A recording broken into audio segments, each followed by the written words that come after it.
नमस्कार, स्वागत है आप सभी का। मैं हूं प्रीति। आप देख रहे हैं 5 राज्यों में विधानसभा चुनाव से जुड़ा हमारा खास बुलेटिन लोकतंत्र। शुरुआत करेंगे हेडलाइंस के साथ।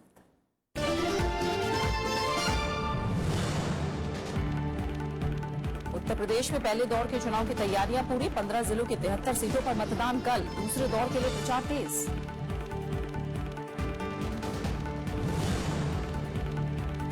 सोनभद्र जिले की 2 सीटों को आरक्षित करने पर सुप्रीम कोर्ट का नोटिस। केंद्र, चुनाव आयोग और राज्य सरकार से 2 हफ्ते में मांगा जवाब। अनुसूचित जनजाति के लिए आरक्षित की गई हैं सीटें।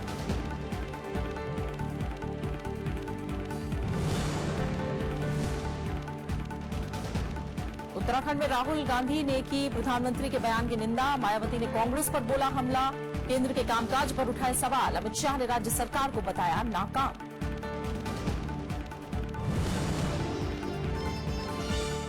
मणिपुर में नए जिलों के गठन पर बटा बहुसंख्यक मैतेई समुदाय। जिला मुख्यालय दूर होने से कई गांवों में फैसले का विरोध।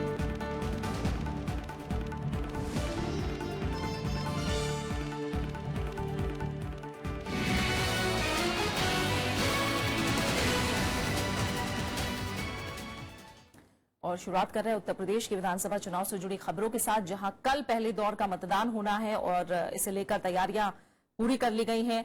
चुनाव आयोग ने पश्चिमी उत्तर प्रदेश के 15 जिलों की 73 सीटों पर मतदान के लिए सुरक्षा के पुख्ता बंदोबस्त किए हैं। सबसे ज्यादा नजर मुजफ्फरनगर और शामली जैसे संवेदनशील क्षेत्रों पर रहने वाली है। साल 2012 में हुए विधानसभा चुनाव में इस चरण की 73 सीटों में से बीजेपी को 11 सीटें मिली थी। हालांकि 2014 में हुए लोकसभा चुनाव में बीजेपी ने इलाके की सभी लोकसभा सीटों पर अपना परचम फहराया था। पिछले विधानसभा चुनाव में इन 15 जिलों में एसपी और बीएसपी ने 24 सीटें जीतकर कामयाबी हासिल की थी, जबकि अजीत सिंह की राष्ट्रीय लोकदल को 9 और कांग्रेस को 5 सीटें मिली थी। इससे पहले कल शाम चुनाव प्रचार थम गया और अब उम्मीदवार घर घर जाकर वोट मांग रहे हैं।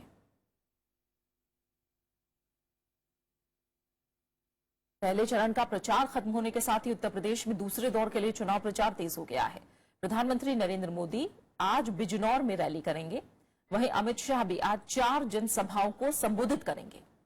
अमित शाह उन्नाव, फर्रुखाबाद, इटावा और कानपुर में रैली करेंगे। उत्तर प्रदेश में दूसरे दौर में 15 फरवरी को 67 सीटों पर वोट डाले जाने हैं। उत्तर प्रदेश के सियासी समर को जीतने के लिए सभी दलों ने एड़ी चोटी का जोर लगा दिया है। राहुल गांधी ने कल अलीगढ़ में रैली करके प्रधानमंत्री पर वादा खिलाफी का आरोप लगाया, तो अखिलेश यादव ने चुनावी जनसभाओं में अच्छे दिन पर तंज कसा। मथुरा में पलटवार करते हुए राजनाथ सिंह ने सपा कांग्रेस के साथ को बेअसर बताया।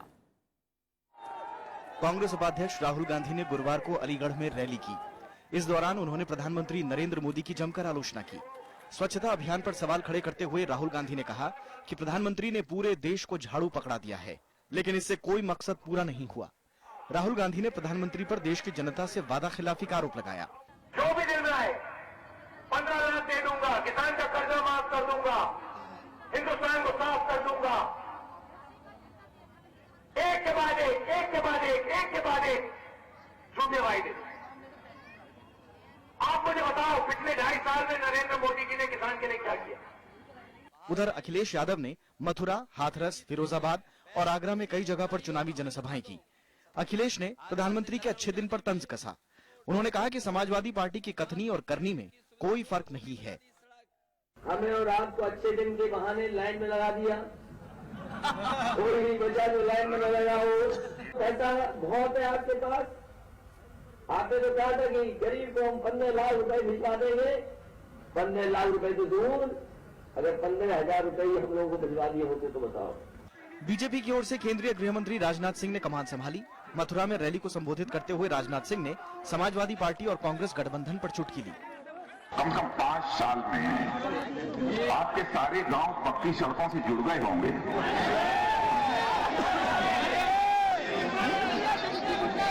पानी ठीक तरीके से सबको मिल रहा होगा। उत्तर प्रदेश में गुरुवार को पहले दौर के मतदान के लिए चुनाव प्रचार थम गया। पहले दौर में 15 जिलों की 73 सीटों पर वोटिंग होनी है। Bureau report, Rajya Sabha TV. Uttar Pradesh के बाकी इलाकों में भी चुनाव प्रचार शबाब पर है। सभी दल अपने दावों और वादों के साथ वोटरों को लुभाने में लगे हुए हैं। उत्तर प्रदेश में गुरुवार चुनावी रैलियों का दिन रहा। आरजेडी नेता लालू प्रसाद यादव ने बुलंदशहर के सिकंदराबाद में समाजवादी पार्टी उम्मीदवार के लिए चुनावी सभा की।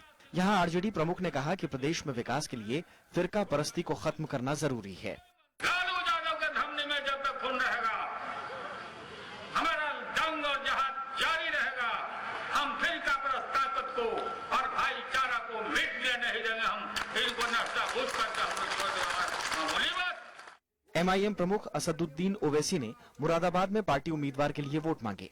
यहां उन्होंने कहा कि उनकी पार्टी दबे कुचले और कमजोर वर्गों की आवाज उठाने के लिए चुनाव लड़ रही है। समाजवादी पार्टी और बीजेपी के लोगों, हिंदुस्तान की संविधान की दफा 21 क्या तुम पर ये जिम्मेदारी आयद नहीं करती कि हर हिंदुस्तानी की जान का तहफ्फुज किया जाए। इसके अलावा केंद्रीय मंत्री उमा भारती ने आगरा, मैनपुरी और फर्रुखाबाद में चुनावी सभाएं की। Bureau report, Rajya Sabha TV. UP के सोनभद्र जिले की 2 सीटों को अनुसूचित जनजाति के लिए आरक्षित करने पर सुप्रीम कोर्ट ने केंद्र सरकार, राज्य सरकार और चुनाव आयोग को नोटिस जारी किया है। कोर्ट ने इनके अलावा रजिस्ट्रार जनरल और जनगणना आयुक्त को भी नोटिस भेजकर 2 हफ्ते में जवाब मांगा है। कोर्ट इस मामले में अगली सुनवाई 22 मार्च को करेगा। चुनाव आयोग की ओर से ओबरा और दुद्दी सीट को आरक्षित किए जाने के खिलाफ पंकज मिश्रा नाम के शख्स ने सुप्रीम कोर्ट में याचिका दाखिल की थी। चुनाव आयोग ने इन दोनों सीटों को आरक्षित किए जाने से संबंधित आदेश 4 जनवरी को जारी किया था। वहीं इलाहाबाद हाईकोर्ट ने चुनाव आयोग को समाजवादी पार्टी की घोषणा पत्र में की गई बातों का संज्ञान लेने का निर्देश दिया है। हाईकोर्ट ने इस बारे में दाखिल याचिका पर आयोग को तेजी से फैसला लेने को कहा है। इस याचिका में समाजवादी पार्टी के घोषणा पत्र को गुमराह करने वाला बताया गया है। याचिका में कहा गया है कि समाजवादी पार्टी ने ऐसे कई प्रोजेक्ट पूरा करने का जिक्र किया है जो अभी अधूरे हैं। उत्तर प्रदेश में चुनाव आयोग ने तीसरे और चौथे दौर की चुनावी तैयारियों का जायजा लेने का काम पूरा कर लिया है। मुख्य चुनाव आयुक्त नसीम जैदी की अगुवाई में लखनऊ पहुंची टीम ने तैयारियों का पूरा जायजा लिया। चुनाव आयोग ने दावा किया कि शांतिपूर्ण और निष्पक्ष मतदान के लिए तैयारियां पूरी हैं। मुख्य चुनाव आयुक्त नसीम जैदी ने कहा है कि किसी भी कीमत पर सामाजिक ताना बाना बिगाड़ने की कोशिश को बर्दाश्त नहीं किया जाएगा। उन्होंने कहा कि इस बाबत सुरक्षा अधिकारियों को आदेश दे दिए गए हैं। कमीशन ने सभी अधिकारियों को हमारे ये निर्देश दिया है कि हम जीरो टॉलरेंस पॉलिसी पे काम करेंगे। अगर हमें कहीं से भी स्थापित न्यूट्रलिटी की बात सामने आएगी, हम उसके बारे में आवश्यक कार्रवाई जरूर करेंगे। चुनाव आयोग ने कहा कि सोशल मीडिया पर माहौल बिगाड़ने की कोशिश करने वालों पर कड़ी कार्रवाई की जाएगी।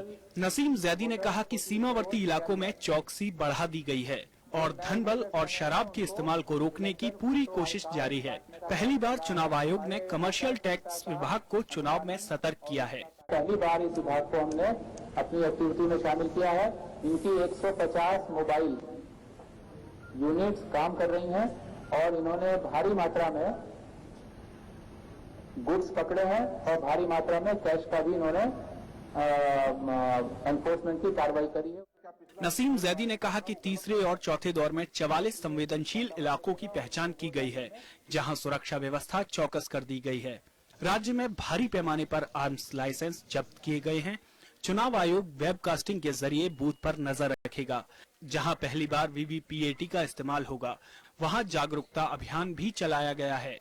इससे पहले चुनाव आयोग ने राजनीतिक पार्टियों की शिकायतों को सुना और चुनाव अधिकारियों के साथ बैठक की।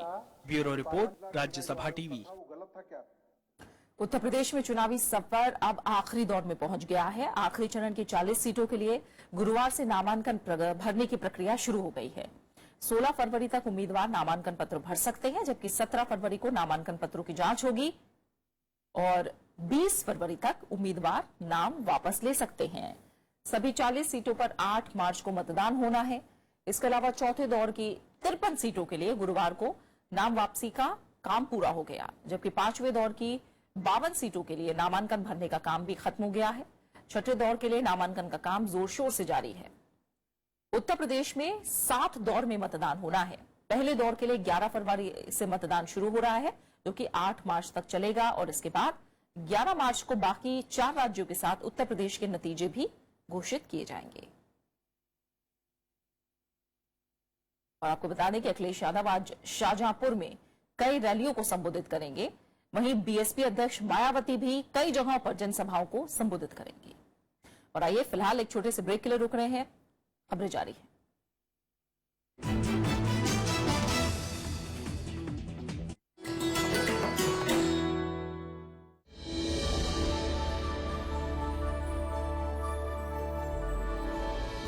अमर्त्य सेन पहले भारतीय जिन्हें मिला अर्थशास्त्र के क्षेत्र में नोबेल सम्मान। गरीबी और भूख जैसे विषयों पर सेन ने किया है उल्लेखनीय काम।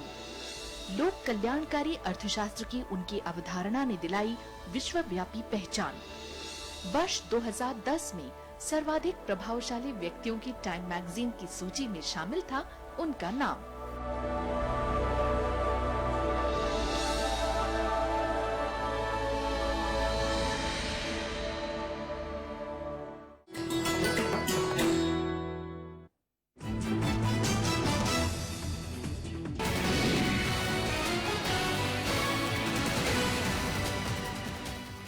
और अब बात उत्तराखंड की। प्रधानमंत्री नरेंद्र मोदी आज उत्तराखंड में भी चुनावी रैली को संबोधित करेंगे। वो हरिद्वार में रैली करेंगे। वहीं राजनाथ सिंह नरेंद्रनगर, टिहरी और मसूरी में रैली करेंगे। साथ ही नितिन गडकरी भी आज राज्य में 3 रैलियां करेंगे। उत्तराखंड में 15 फरवरी को वोट डाले जाएंगे। इससे पहले कल बीजेपी अध्यक्ष अमित शाह उत्तराखंड में सत्ताधारी कांग्रेस पर जमकर बरसे। उन्होंने हरीश रावत सरकार पर भ्रष्टाचार और नाकामी का आरोप लगाए और कहा कि अगर प्रदेश में बीजेपी की सरकार बनती है तो राज्य का कायाकल्प हो जाएगा। नई टिहरी में चुनावी जनसभा को संबोधित करते हुए अमित शाह ने कहा कि प्राकृतिक आपदा के वक्त हरीश रावत सरकार ने ठोस कदम नहीं उठाए। उन्होंने प्रदेश सरकार पर भ्रष्टाचार के आरोप लगाए। मित्रों, जिस प्रकार का भ्रष्टाचार इन्होंने किया है, मैं मानता हूं कि ऐसा भ्रष्टाचार इस देवभूमि की जनता ने कभी नहीं देखा। अमित शाह ने उत्तराखंड राज्य बनाने का श्रेय लेते हुए कहा कि अगर बीजेपी सत्ता में आती है तो प्रदेश की तरक्की के लिए वो जी जान लगा देंगे। भारतीय जनता पार्टी ने तय किया है कि सारी पहाड़ियों को कनेक्टिविटी से लैस कर आईटी पार्क बनाकर यहाँ के युवाओं को रोजगारी देने का काम। अमित शाह ने कहा कि प्रधानमंत्री नरेंद्र मोदी उत्तराखंड के विकास के लिए प्रतिबद्ध हैं। उन्होंने कहा कि बीजेपी सरकार प्रदेश में रोजगार के नए अवसर पैदा करने और बुनियादी सुविधाओं को दुरुस्त करने का काम करेगी। Bureau report, Rajya Sabha TV. Congress उपाध्यक्ष राहुल गांधी ने भी सितारगंज में चुनावी रैली की। ये सीट पूर्व मुख्यमंत्री और कांग्रेस छोड़कर बीजेपी में गए विजय बहुगुणा की सीट रही है। राहुल गांधी ने गुरुवार को उत्तर प्रदेश के साथ साथ उत्तराखंड में भी 2 रैलियां की। अल्मोड़ा और सितारगंज रैली में उनके निशाने पर एक बार फिर प्रधानमंत्री नरेंद्र मोदी रहे। उन्होंने संसद में मनमोहन सिंह पर दिए बयान पर प्रधानमंत्री की तीखी आलोचना की। राहुल गांधी ने काले धन और नोटबंदी के मुद्दे को भी जमकर भुनाया। और जब नरेंद्र मोदी जी मनमोहन सिंह जी के बारे में इस प्रकार से बोलते हैं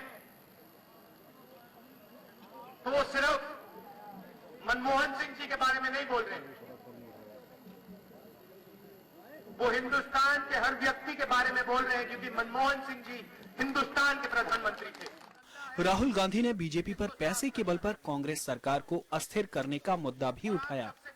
उन्होंने जनता से कांग्रेस के पक्ष में वोट कर बीजेपी को सबक सिखाने की अपील की। कि पैसे से वो उत्तराखंड का भविष्य नहीं बदल सकते हैं। उत्तराखंड अपना नेता चुनेगा, उत्तराखंड अपना सीएम चुनेगा, दिल खोलकर चुनेगा और 5 साल हरीश रावत जी को चीफ मिनिस्टर बनाएगा। ऊधम सिंह नगर की सितारगंज सीट इस बार सबकी निगाहों में है। पूर्व मुख्यमंत्री और कांग्रेस के बागी विजय बहुगुणा ने यहां से रिकॉर्ड मतों से जीत हासिल की थी। इस बार बीजेपी ने उनके बेटे सौरभ बहुगुणा को टिकट दिया है। कांग्रेस ने मालती विश्वास को टिकट दिया है। Bureau report, Rajya Sabha TV. BSP प्रमुख मायावती ने कल हरिद्वार में रैली में कांग्रेस की कड़ी आलोचना की, लेकिन उनके निशाने पर सबसे ज्यादा रही बीजेपी। उन्होंने केंद्र सरकार के कामकाज पर सवाल उठाते हुए बीजेपी पर जमकर निशाना साधा। बीएसपी प्रमुख मायावती ने हरिद्वार की रैली में केंद्र सरकार पर तीखे प्रहार किए। उन्होंने कहा कि केंद्र सरकार ललित मोदी, विजय माल्या और व्यापम मामले में हाथ पर हाथ धरे बैठी है। उन्होंने कहा कि बीजेपी ने लोकसभा चुनाव के दौरान किए वादों से ध्यान भटकाने के लिए नोटबंदी का फैसला किया।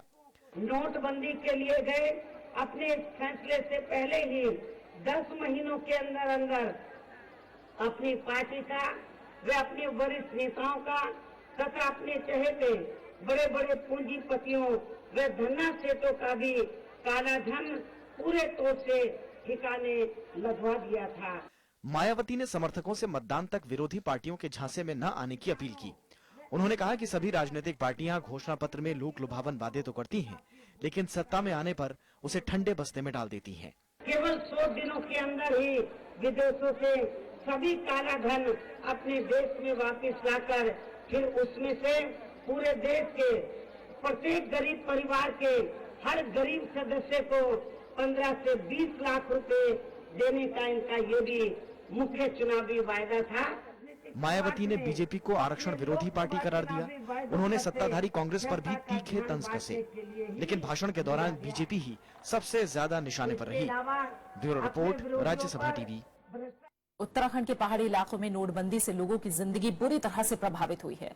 आसपास मजदूरी करने वालों का रोजगार छिना तो छोटी दुकानों के सहारे गुजर बसर करने वालों की बिक्री घट गई। लेकिन इस बार के चुनाव में ये मुद्दा बन पाया है या नहीं, देखिए खास रिपोर्ट में।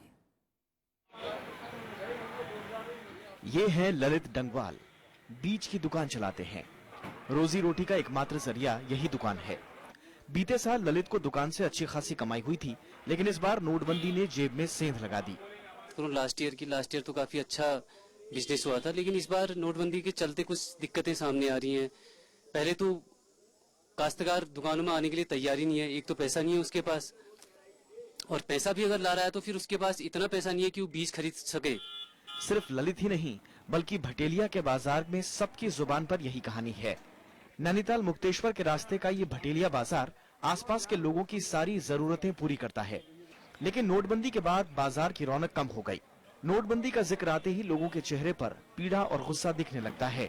नोटबंदी में छोटा काश्तकार, छोटा आदमी, छोटा कर्मचारी और छोटा जो लेबर क्लास है वो बहुत प्रभावित हुआ है, और अभी तक यहाँ केवल 2000 रुपया बैंक से मिल पा रहा है। बिल्कुल पाबंदी हो गई हमको, न हमको तेल भरने के लिए तो पैसा नहीं मिला, अपना पैसा होके मुद्दा बनेगा ये। बुढ़े लोग आते हैं, गांव से आते हैं, इधर उधर से आते हैं, उनको घोड़े में आना पड़ता है। घोड़े के आने बाद बैंक में आता है, बैंक सिर्फ 3 दिन पैसे देता है। सिर्फ भटेलिया ही नहीं, पूरे पहाड़ में हालात अभी भी सामान्य नहीं हो पाए हैं। गैरसैंण में आज भी बैंक के सामने लंबी कतारें हैं, लेकिन कई लोग नोटबंदी के फैसले का खुलकर समर्थन कर रहे हैं। 6000 तो एटीएम से मिल जा रही है, जब बैंक में मिले 24000 तक भी बैंक में मिल जा रही है। परेशानी तो है, किंतु दूरगामी परिणाम है, परेशानी तो झेलनी पड़ती है। हमें तो कोई गम नहीं है किसी भी चीज का, लेकिन जो किसी के लिए तंगी है ना, हमारे लिए कोई तंगी नहीं। जो नोटबंदी से परेशान है और जो नहीं है, उनका खेमा भले ही अलग अलग हो, लेकिन पहाड़ के ज्यादातर लोग इसे चुनावी मुद्दा नहीं मान रहे।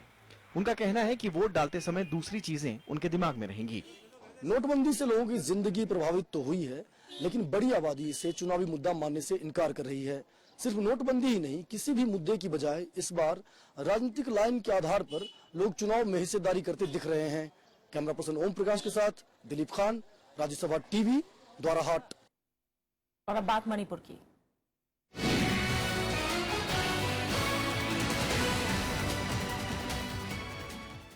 नए जिलों के गठन को लेकर मणिपुर का बहुसंख्यक मैतेई समुदाय खुद 2 खेमों में बटा हुआ है। मुख्यमंत्री इबोबी सिंह मैतेई समुदाय से ही ताल्लुक रखते हैं, लेकिन मैतेई लोगों का मानना है कि नए जिलों के गठन के वक्त मुख्यमंत्री को समुदाय की राय भी लेनी चाहिए थी। ये है मैतेई समुदाय बहुल फाएंग गांव। फाएंग नए बने कोंकोपी जिले में पड़ता है।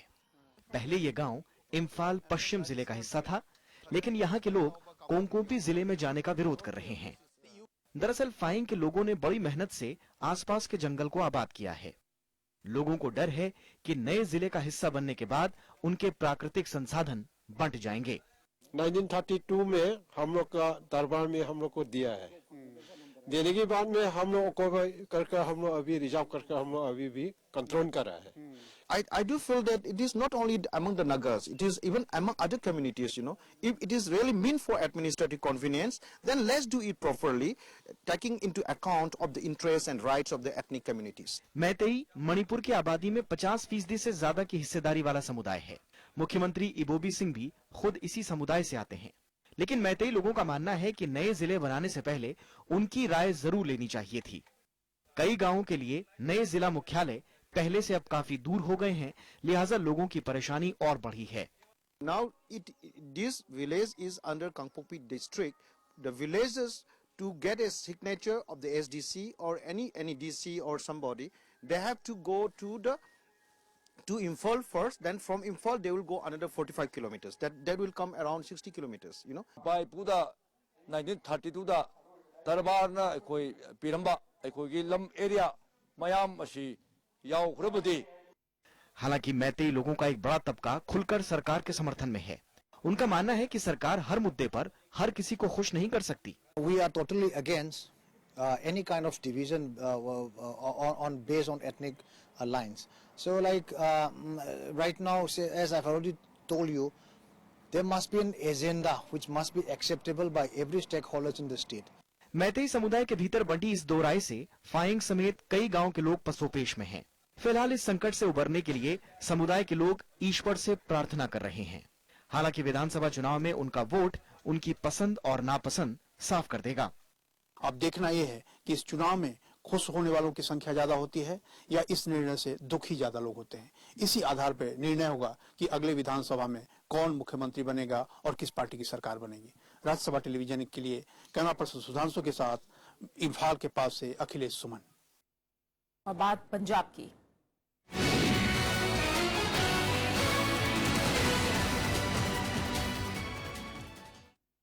पंजाब के 48 मतदान केंद्रों पर कल पुनर्मतदान खत्म हो गया। 5 विधानसभा सीटों और अमृतसर लोकसभा सीटों के कुछ मतदान केंद्रों पर वीवीपीएटी और ईवीएम में गड़बड़ी के चलते फिर मतदान का आदेश दिया गया है। मजीठा, मुक्तसर, मोगा और संगरूर जैसी अहम सीटों पर यह मतदान कराए गए। विक्रम सिंह मजीठिया ने भी गुरुवार को मतदान में हिस्सा लिया। आपको बता दें कि 4 फरवरी को पंजाब की सभी 117 सीटों पर रिकॉर्ड 78.6% मतदान दर्ज किया गया।